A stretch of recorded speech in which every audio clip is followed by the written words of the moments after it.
Okay, the first slide is very, very simple and easy to understand. If child is born, a pregnant woman, in other words, guardian, pay delivery fee to childbirth facility. But in Japanese public healthcare system, what happens is the next slide. The public insurance payer give lump sum birth allowance to guardians, shown here. This is the Japanese public healthcare system. So the question number one is, how can our system be coupled with the pre-existing payment system I have shown you to assure financial resource for monetary compensation? So what we came up with is that we introduce private insurance system into this payment system, and then in which childbirth facility pays insurance premiums to private indemnity insurance companies through JQ as a representative contractor in this system. And if child develops cerebral palsy and if he or she is approved, the compensation money comes from indemnity insurance company to the pregnant woman. Guardians. Okay, that's what we thought. But there is a problem about this scheme. So the question number two is, how the financial burden of childbirth facility to pay insurance premium is mitigated. So let's get back one more one. Childbirth facility do not want to pay a lot of money. So the question number two, in question number two, we considered how to reduce the burden, financial burden of childbirth facilities. Childbirth facility pays insurance premiums. So the childbirth facility, it raises childbirth fee by the amount of insurance premium to reduce the burden. However, it means that the burden is imposed onto guardian. So therefore, the government made an arrangement in which it raised the childbirth allowance by the amount of insurance premium to reduce the burden of guardian. So the final scheme will be shown in the next slide. Childbirth facility raised the money, pays insurance premium through JQ to indemnity insurance firms. So the childbirth facility raised the delivery fee, but it means that the financial burden is imposed onto the guardians. So the Japanese government raised lump sum birth allowance by the amount of insurance premiums to reduce the financial burden of guardians. So this is the final scheme. So the last question is, who owes the financial burden substantially in the final scheme? The answer is that insurance premium is substantially paid by the public insurance payer. In other words, the premium is covered by the public healthcare insurance system in real terms. Okay, that's the financing mechanism of this system. And speaking about monetary compensation, it comprises of two types of compensation. The first one is lump sum payment, and another one is annual installments. Lump sum payment means one-time cash payment. And then the amount is shown here, and total amount is shown here. And the annual installments is the money divided into 20 parts, and we pay guardians annually for 20 years. From the first year to the last year, 20 times. So our payment composes of these two types of payment. So now I switch the subject to the criteria for compensation. In other words, eligibility criteria for compensation. There are three parts: general criteria, individual criteria, and exclusion criteria. So first, I'd like to talk about general criteria. General criteria composes of two parts: gestational week and the birth weight, 33rd gestational week or later, and 2,000 grams or over. And the second component is degree of severity.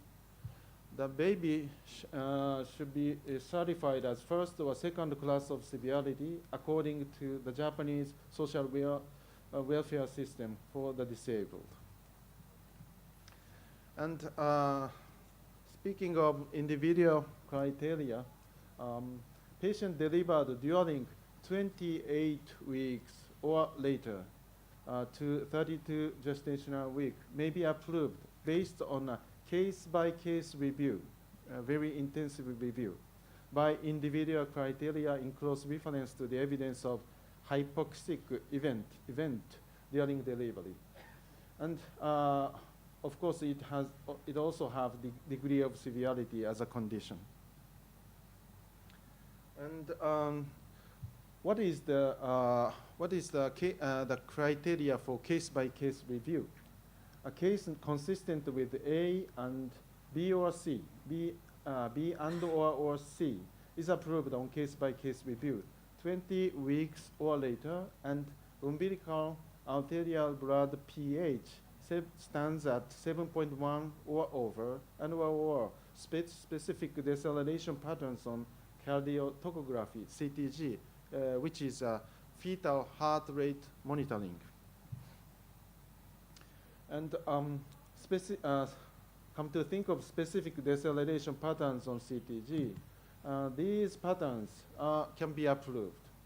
Any patterns of A and any of B, C, D is allowed, eligible for the individual criteria. Loss of variability of the baseline and other three deceleration patterns. And what is exclusion criteria?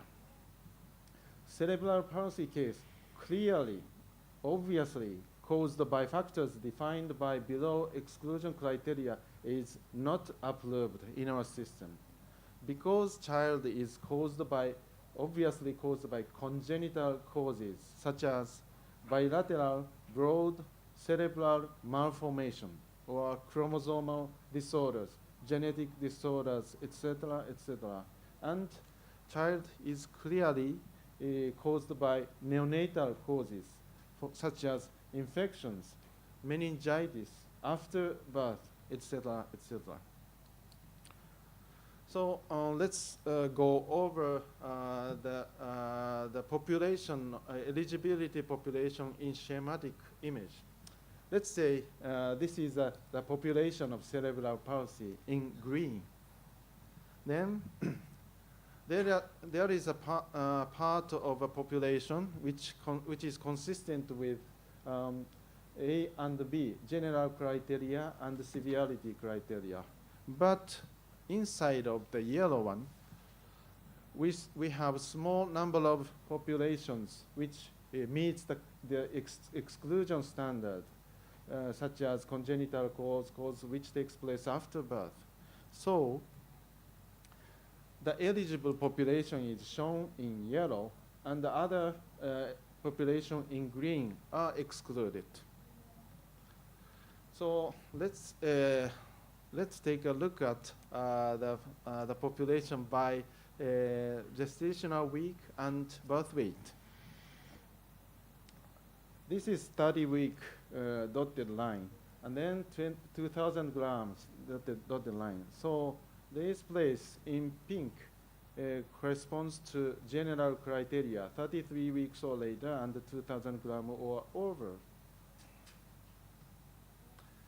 And now I finished the explanation of criteria 2009.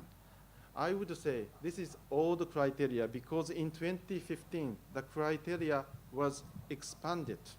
Now criteria is expanding. So I'm going to talk about the new criteria. But this slide is just to show you the idea of background of expansion. In order to urgently secure obstetric healthcare system in 10 years ago, our system was initially designed with limited data, very small number of data. It's not very scientific. And it was launched as early as possible because this is urgent agenda. This was the urgent agenda in Japanese society as a private insurance system. And there was no legal background. So we were very in a hurry to establish this system. So the system was established with not very scientifically. So the system was launched in 2009 under the precondition that the system is to be scrutinized and revised as needed at the latest in 5 years. So we scrutinized the system and we exchanged our views as an operator with government official or a medical professional of scientific societies, and we decided to expand our criteria. So I'm going to talk about the expansion of the criteria. This square in pink is the old criteria. Now, the gestational week was expanded down to 32 weeks. And then the birth weight was expanded down to 1,040 grams. So this pink square is the new corresponds to the new criteria, 32 weeks or later, and 1,400 grams or over. This is the criteria now we are operating with in our system. We also have all the criteria. So I would say now we are working on 2 different criteria. So this is the individual criteria I have already shown you. And in order to expand our criteria, this A, B, C is added with more specific patterns on CTG. So this is maybe this is the old one. And then, okay, this is the new one. The items with underline was also in the old criteria, but items without underline was newly added in the new criteria in 2015. So for instance, late deceleration, the abrupt and continuous bradycardia is newly included. Sinusoidal pattern is newly included, and so on. So this is the, what is shown here is the approval process of our committee. In the first place, childbirth facility filed petition to JQ, and then in our secretariat, preliminary internal review is conducted. And then we hold a review committee with the presence of obstetricians, pediatricians, lawyers. And then we approve the case and we start payment. But one thing I have to mention too, and I have to tell you, is the withdrawal rule of monetary compensation after approval. What is withdrawal rule? It's shown here. If a case turns out later to be caused by malpractice or childbirth facility, compensation money is withdrawn, taken away. And the case could be paid by physician's liability insurance. Thus, receiving payment from both insurances is not allowed. So the guardians cannot get money from JQ and liability insurance. They cannot get both. So the double payment is prohibited. So what is shown here is the statistics of eligible case by birth year. now the account of first 3 years, 2009 to 2011, are already closed. So what you see here is the figure of eligible cases. 419, 382, 355. It seems to me that the figure, in other words, cerebral palsy is decreasing in Japan, but I'm not sure. And other 4 years, now we are in the process of approving. So now switch my subject to the next topic, investigation. What is the aim of investigation? Number one, prevention of CP and early settlement of conflict. And what we do to achieve to fulfill the aim is that we investigate from medical point of view of individual case based on data provided from childbirth facility. And we, after that, we feedback of the report both to family and the childbirth facilities. And this is a schematic view of our investigational system. We accept a number of data from childbirth facilities, such as medical records, laboratory data, data on resources of childbirth facility, such as how many obstetricians is working, and how many on daytime shift or nighttime shift, how many midwives are there, and what kind of medical device do you have. And we also receive questions from guardians. Guardians who have child developing cerebral palsy has mixed feeling about the delivery, about the childbirth facilities. So we accept questions from guardians, and we reflect the questions on our investigational report to satisfy those guardians. And then, in the first place, with those data, we clarify clinical course on document basis. So we organize and we clarify the fact, what happened in the case. And we make a document which tells you everything about what happened in the delivery. Then, based on that document, 7 subcommittees start to work to craft investigational report. And they craft the final report or draft report, and draft report will be finally authorized in the committee, and we deliver the investigational report to childbirth facility and family. And we disclose the shortened version, summarized version of our investigational report and on the condition of anonymity on our homepage. And what is important is that we have a robust secretariat containing midwife, obstetrician, and legal technical staff in JQ.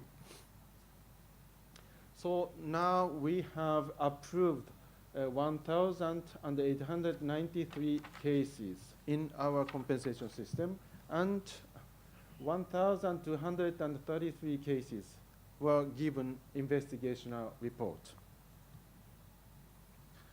So let's take a look at the table of contents of our investigational report. What comes first is the case summary, which means what happened in that case.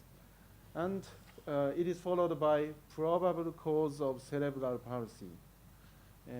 Okay. And what comes the third is evaluation of clinical procedures.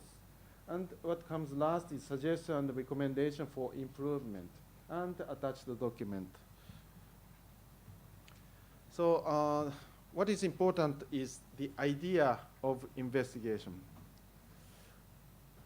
Importantly, the purpose of investigation is not to seek someone to blame, but to understand why a patient developed profound cerebral palsy.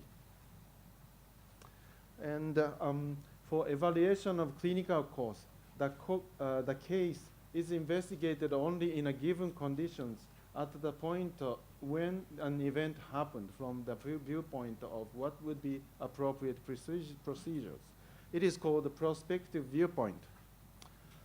Retrospectively, we have data, so we can say anything. We can blame obstetricians in that case. But this is a retrospective viewpoint.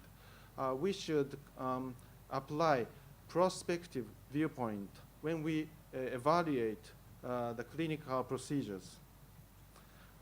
But we also apply retrospective viewpoint in order to seek for the measures for preventing the next case, the case in the future.